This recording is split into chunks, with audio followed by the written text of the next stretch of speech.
From its earliest days to the release of Counter-Strike 2, the series has gone through countless changes, multiple versions, and even a few moments where it looked like everything might fall apart. Yet, despite all the hurdles, Counter-Strike managed to survive and remain one of the most dominant FPS games in history. But how exactly did it push through the dark and tumultuous periods that almost killed it? From rocky launches plagued with bugs and cheaters to major controversies in the esports scene, Counter-Strike has seen it all. So today, we're diving into the moments when Counter-Strike was on the brink of collapse. For anyone who played Counter-Strike, it's almost impossible to imagine a world where the franchise wasn't a massive success. After the explosive popularity of CS 1.6, Valve's 2004 release of Counter-Strike Source did something unexpected. It split the community. Professional players and tournament organizers felt that Source lacked the depth and high skill ceiling of 1.6, which caused a major divide in the competitive scene. By the late 2000s and early 2010s, organized play had declined so much that people genuinely wondered if Counter-Strike's esports legacy would even survive. Back in 2011, people watching the IEM World Finals noticed something strange. CS 1.6 was there alongside StarCraft 2 and Quake Live, but Source? Nowhere to be seen. It was a stark contrast to just a few years earlier when Source had a competitive presence, with teams like Complexity featuring players like Zet and Rambo dominating the scene. If you try searching for CS Source now, you'll find almost nothing.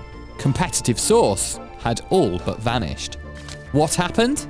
The short answer, CGS.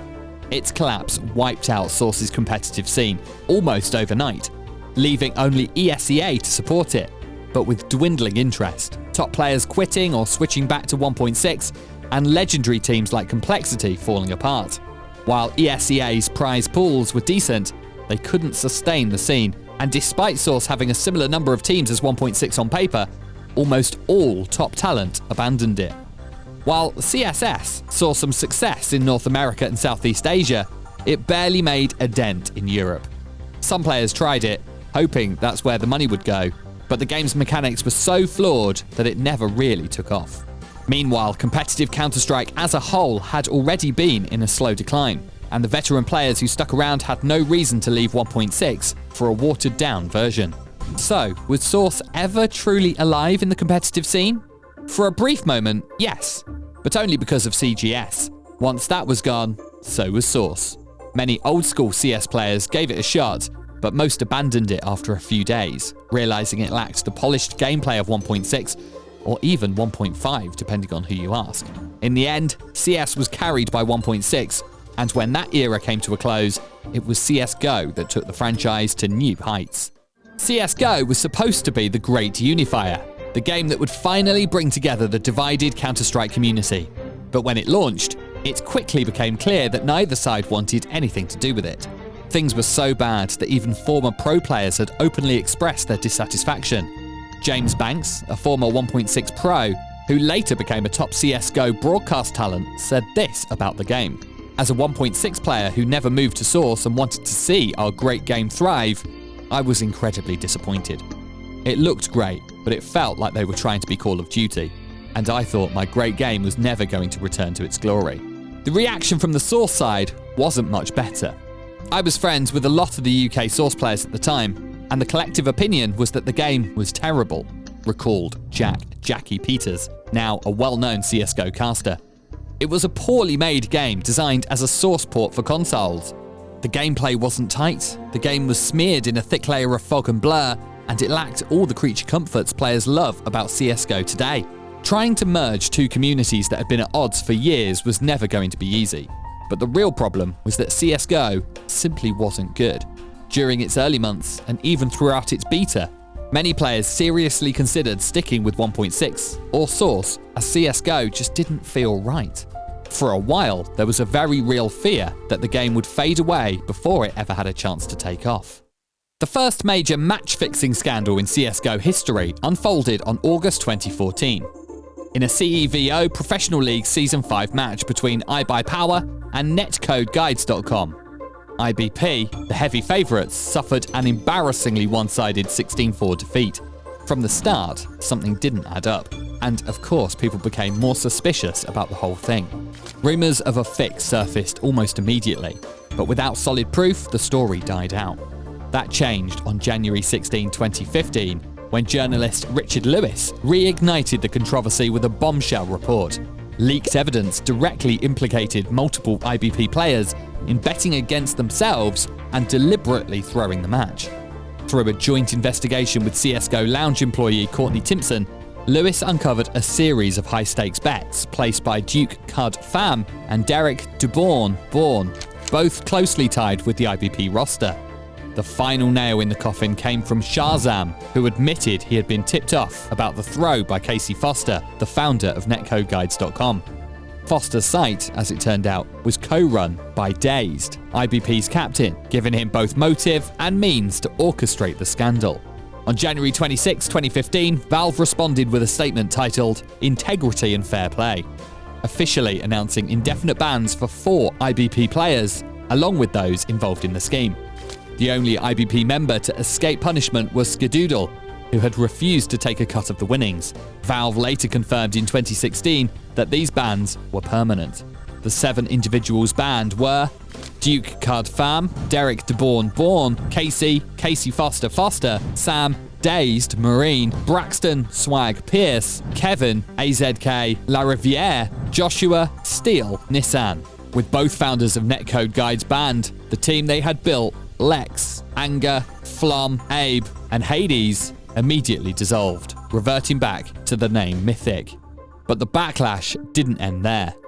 On August 31, 2015, Richard Lewis published an open letter criticizing Valve for leaving players in limbo with indefinite bans, offering no path to redemption. The pressure worked. CEVO softened its stance, allowing the banned players back into their league. Over time, more doors began to open. In 2017, ESL and ESEA lifted their bans, followed by DreamHack later that year, allowing the ex-IBP squad to compete in major events again, except in Valve-sponsored tournaments. Finally, after nearly a decade, on October 26, 2023, Steele revealed that Valve had informed him that his ban would be lifted on January 26, 2025, exactly 10 years after it was imposed. However, it remained unclear whether the same applied to the others. Then came 2021, and Valve dropped a bombshell on the CSGO community by putting Prime matchmaking behind a $15 paywall. What had once been a free-to-earn status, obtainable through playtime or by purchasing the game, was now a flat-out purchase requirement. The response? A staggering 17% drop in average player count within a single month, one of the sharpest declines in CSGO's history. On June 3, 2021, Valve rolled out a patch that fundamentally restructured how Prime status worked. Previously, anyone could grind their way to Prime status and access competitive matchmaking. But from that point forward, only those willing to shell out $15 could join the club. Valve framed this move as a crackdown on cheaters and Smurf accounts, citing bad actors abusing the free Prime system to ruin games for legitimate players. While existing Prime players were grandfathered in, those who missed the deadline had no choice but to pay up. The impact was immediate. According to Steam charts, CSGO lost over 100,000 average players in the weeks following the update. While fluctuations in player count are normal for any multiplayer game, this was the most dramatic month-over-month decline since 2018. The timing made it clear. The new Prime system had driven a significant portion of the player base away. Valve's logic was straightforward. If cheaters had to pay for every new account, it would be far more expensive to keep coming back after a VAC ban. This also shut down services that sold fake Prime accounts, which had been botted to meet the old playtime requirements. For the first time since CSGO went free to play, there was a real financial barrier to cheating. Despite the backlash, casual modes and Danger Zone remained free to play, and Valve introduced an unranked matchmaking option that mirrored competitive, just without XP, ranks, or loot drops. But many still saw the move as a cash grab rather than a genuine attempt at improving matchmaking. So why did the player base drop so drastically? Some of it could be frustrated free-to-play users unwilling to pay, but a huge portion of those accounts may have been Smurf or alternate accounts abandoned after the update. If that's the case, then this may have been the most effective anti-cheat measure CSGO has ever implemented. Even with the short-term dip, CS:GO remained one of Steam's most popular games, and almost a decade into its lifespan, its overall player count was still breaking records. But the question remained, did this move actually improve the game's health, or did it push away too many players in the process? Ever since its introduction, Counter-Strike always had a cheating problem. No matter what Valve did, cheaters found a way to trick the system. From simple wall hacks to next-gen scripts that make players practically undetectable, cheating has remained one of the biggest frustrations in the game's history. For many honourable players, this was enough to drive them away entirely. Valve has spent years trying to combat the issue, but every time they make progress, a new wave of even more advanced cheats popped up. Even today, in CS2's Premier Mode, players are encountering cheaters climbing the ranks with unrealistic numbers that real players simply can't achieve. The problem is so big that many in the community have lost faith in Valve's ability to keep the game clean. This is why third-party platforms like Faceit and ESEA have become a lifeline for serious players. With significantly better anti-cheat systems, these services offer a more competitive and enjoyable experience compared to Valve's official matchmaking. Many argue that without these platforms, CS2 would struggle to retain its player base. For now, the community is left waiting to see if Valve will take serious action to fix the issue. Will they finally introduce an effective anti-cheat system, or will Counter-Strike continue to be plagued by the same problem that has haunted it for decades? No matter how many game-breaking issues it faces, Counter-Strike always finds a way to bounce back. There's just something about it that keeps pulling players in. Maybe it's the perfect balance of simplicity and depth. Easy to learn, impossible to master. No other FPS has been able to replicate its magic, and after 2 decades, it still dominates the competitive scene. But can Counter-Strike actually die? With all the controversies, cheating scandals, and major updates that have both helped and hurt the game, it has survived everything thrown at it. Yet some believe a decline is inevitable. What do you think? Is Counter-Strike truly unstoppable? Or will it eventually fade away?